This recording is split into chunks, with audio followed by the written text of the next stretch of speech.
पहिल्याच पावसात मुंबईत अनेक ठिकाणी इमारतींच्या पडझडीच्या घटना घडल्या।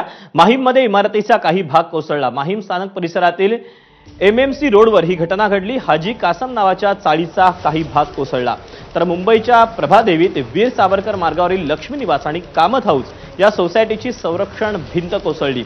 तर मलबार हिलमध्ये संरक्षण भिंतीचा भाग कोसळला। सुदैवाने यात जीवितहानी झाली नाही।